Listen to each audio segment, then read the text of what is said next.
The Clearfield Doctrine, what it actually says versus how it's commonly applied.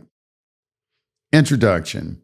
In modern legal discussions, especially in alternative legal and financial circles, the so-called Clearfield Doctrine is often cited as proof that the federal government operates purely as a private corporation, or that all interactions with it are governed exclusively by private commercial law. This interpretation is widespread, but it is incorrect. The doctrine originates from a single U.S. Supreme Court case, Clearfield Trust Co. versus United States, and its actual holding is far narrower, more technical, and far more important than the popular narrative suggests. Understanding what the courts actually held and what it did not can dramatically improve how one approaches issues involving federal instruments, commercial paper, and distinction between public authority and private rights. The case, Clearfield Trust Co. versus United States, year 1943. Factual background. This case arose when the United States issued a government check. The check was later stolen, forged, and cashed by a third party. The government eventually sought to recover the funds from the bank that accepted the forged endorsement. The legal question before the court was straightforward. Does state law govern this dispute, or does federal law control? Well, here's what the holding was. The Supreme Court held when the United States issues commercial paper, such as checks, its rights and obligations are governed by federal law, not state law. This is the core of what people now call the Clearfield Doctrine. And this is this thing called federal common law. And I'm going to have to do a video on the meaning of common law because a lot of people do not have a good understanding of common law. In particular, and much less federal common law. Somebody just told me that somebody says that federal common law doesn't exist. As a matter of fact, let's pause. Okay, let's take a look at this word common law. Common law. It's a French, common lay or common law. The body of law derived from judicial decisions rather from statutes or constitutions. So common law, or how it was originally styled as the lex non scripta, or the law not written. The original derived from customs and traditions of a people and principles of a people that once a dispute arose and a judge adjudicated the dispute and he wrote down his opinion, that was the common law. It's not the common law itself, but it is the evidence of the common law because the common law is a body of principles. All law rests on principles. And you take those principles and you apply them to facts that have appeared before the court. And the judges are the ones who interpret that. And this is the reason why it is called judge-made law. Another name for common law is judge-made law. Historically, the common law is made quite different from the Continental Code. The code precedes judgments. The common law follows them. The code articulates in chapters, sections, and paragraphs and rules in accordance with what the judgments are given. The common law, on the other hand, is inarticulate until it is expressed in a judgment. It's not written down. Where the code governs, it is the judge's duty to ascertain the law from the words which the code uses. Where the common law governs, the judge, in what is now the forgotten past, decided the case in accordance with morality and custom, and later judges followed his decision. They did not do so by construing the words of his judgment. They looked for the reason which made him decide the case the way he did, the ratio decidendi, as it came to be called. Thus, it was the principle of the case, not the words which went into the common law. See right here? It was the principles of the case that went into it. It was the principles that they utilized. So historically, the common law is much less fettering than a code. And then we have federal common law. I don't know why somebody would say it doesn't exist because you have federal jurisdiction and they make decisions within their jurisdiction and they have a body of decisions. So that's what it's called, the federal common law. The body of decisional law derived from federal courts when adjudicating federal questions and other matters of federal concern, such as disputes between the states and foreign relations, but excluding all cases governed by state law. As an example, in non-statutory law applying to interstate streams of commerce. So here we have the Erie decision, where this a lot of this is credited with starting. It says, notwithstanding Erie, the federal common law still lives in a number of areas, and some, such as admiralty. The power to create common law has been inferred from a constitutional or statutory grant of jurisdiction where federal common law has appeared necessary to accomplish the purpose of the grant. In other cases, on more or less persuasive evidence, the Supreme Court has inferred implicit damage remedies on behalf of injured parties from federal statutes imposing duties for their protection, or has found an implicit congressional delegation of authority to make common law as in actions on collecting bargaining agreements affecting commerce under the Taft-Hartley Act, subsection 301. Okay, and then we have the general federal common law history. In the period before Erie versus Tompkin, volume 304, U.S. Reporter, page 64, and volume 58, Supreme Court Reporter, page 817, in the year 1938, the judge-made law developed by federal courts in deciding disputes in diversity of citizenship cases. Since Erie, a federal court has been bound to apply the substantive law of the state in which it sits. So even though there is a federal common law, there is no longer a general federal common law applicable to all disputes heard in federal courts.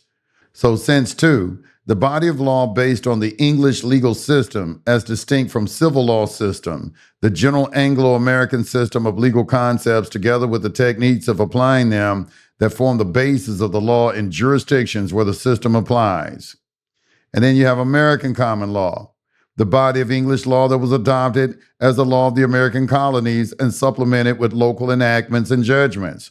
The body of judge-made law that developed during and after the United States colonial period, especially since independence. You notice that they keep referring it to a judge-made law because that's another name for common law. So how else are you going to find out what the law says if the judges don't tell you? The judges are the interpreters of the law. I don't understand why this should even be an argument about anything. The judges, the legislature creates the laws. The executive enforces the laws, and the judiciary interprets the laws. What do you mean you don't need to read case law? You sound foolish. Anybody telling you that doesn't understand law at all. What the court actually said. The court made two key determinations. Number one, federal law governs federal instruments. Because the check was issued by the United States, the court held that federal common law applies, not the varying laws of individual states. Why? Because relying on 50 different state laws would create inconsistency in federal operations. The United States can act in a commercial capacity. And let me go back. And that makes a lot of sense, because prior to that, the feds had to follow the state common law if it was necessary. But when it came to negotiable instruments, in order to have consistency through all their jurisdictions, they had to resort back to federal common law. Makes sense. Number two, the United States can act in a commercial capacity. The court recognized that when the government issues negotiable instruments like checks, it is functioning in a commercial context, similar to a private party. However, and this is critical, the court did not say the government becomes a private corporation. It simply acknowledged that the type of activity, commercial paper, determines the rules applied, not the nature of the sovereign itself. And it does say that. That makes absolute sense, because when you read it, it says it's functioning like a private individual in that capacity. But that doesn't mean the nature of the sovereign change. It's just the activity. This is form versus substance, y'all. You really need to study form versus substance. I guess I'm going to have to make a video on that too, because that is something that you really need to understand. The core principle properly stated, the real doctrine is this. When the United States engages in commercial transactions involving negotiable instruments, federal common law governs the rights and liabilities arising from those transactions. That's it. No broader transformation of government status, no elimination of public law, no universal application of commercial rules to all interactions. How the doctrine is commonly misapplied.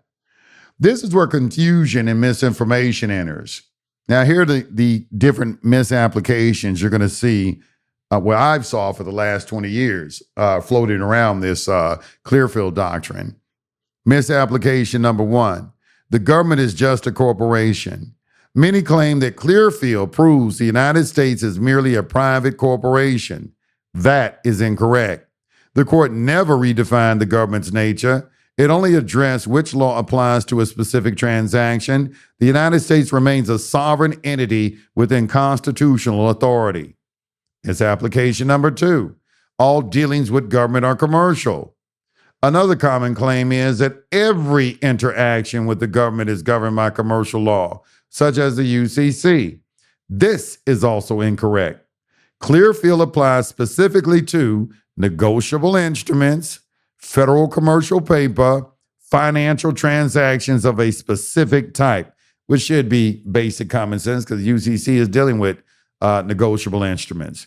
It does not apply to criminal law, administrative enforcement, regulatory compliance, or constitutional obligations. I'll beg to differ with the criminal law aspect of this because they put a lien on you. They put a lien on that creates a debtor and creditor situation.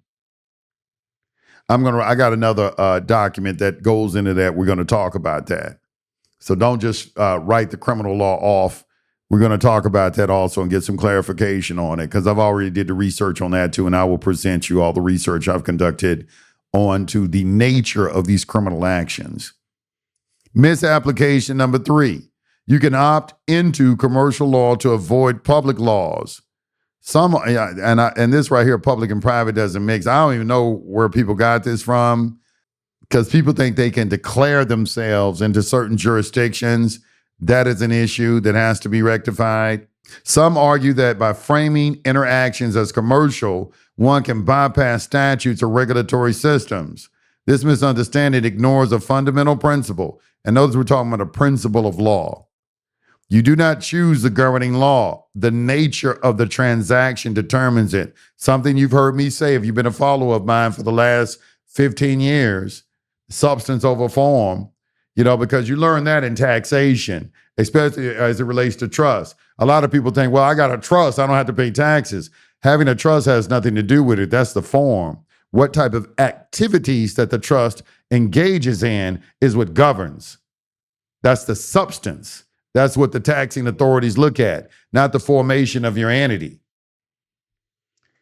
Courts look at the substance of the activity, there it goes, the statutory framework, and the jurisdiction involved, not simply how a party labels the interaction.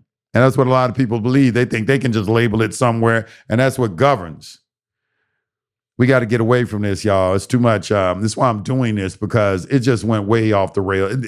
What's going on now doesn't even look anything remotely the way it did when I came in about 20 years ago. Not anything like it. There wasn't even everybody challenging jurisdiction. Now, everybody challenges jurisdiction in court. Everybody. It's just crazy. What the doctrine actually teaches when properly understood. When understood correctly, Clearfield is powerful, but in a very specific way. Number one, capacity. Remember, the person capacity classification in order to determine rights, liabilities, and duties. Capacity matters. The case reinforces a critical legal concept. The capacity in which a party acts determines the rules that apply. Sovereign capacity, the rules that apply are constitutional and public law. Commercial capacity, commercial rules, and limited context. That's what I'm saying. They always want to look, what capacity are you acting in? And that way they're going to determine the rules that apply. Federal supremacy and federal operations. The doctrine affirms that federal operations are governed by federal law, not fragmented state systems. This is a structural principle tied to the supremacy clause. Number three, uniformity in commerce. The court emphasized the need for uniform rules when dealing with federal financial instruments.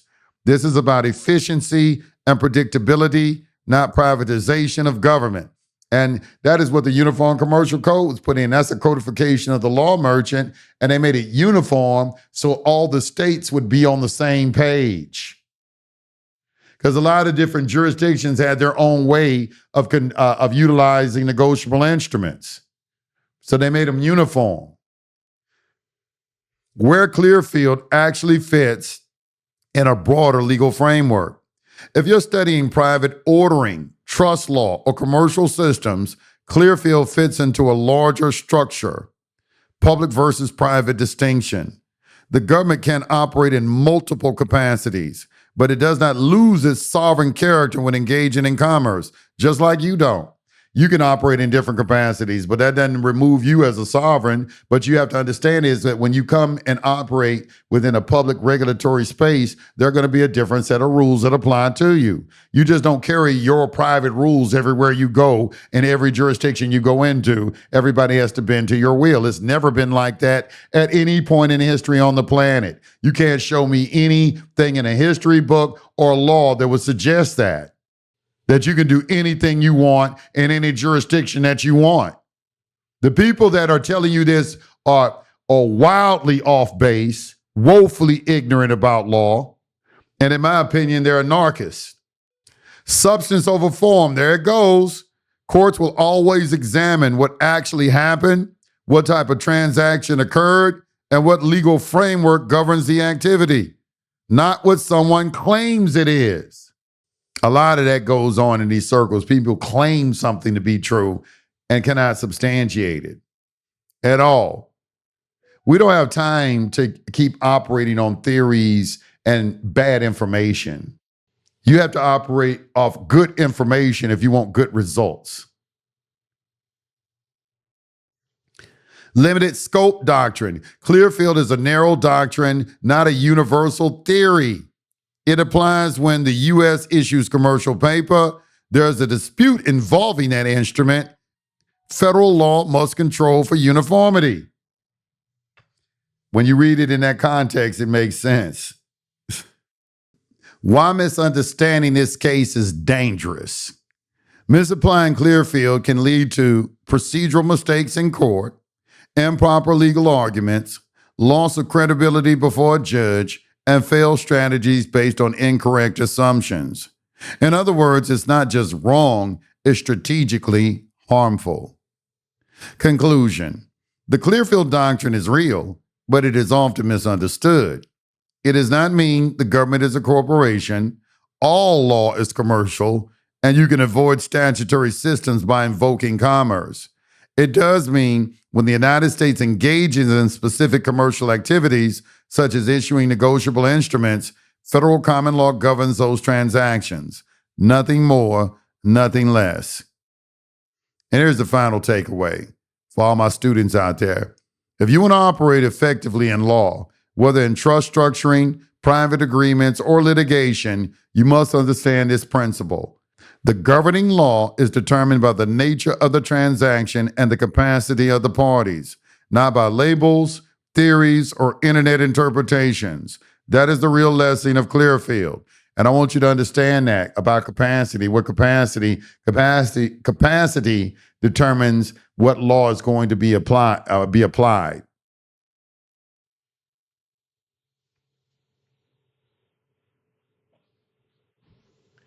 If you want to get deeper into this, you can register at spcuniversity.com.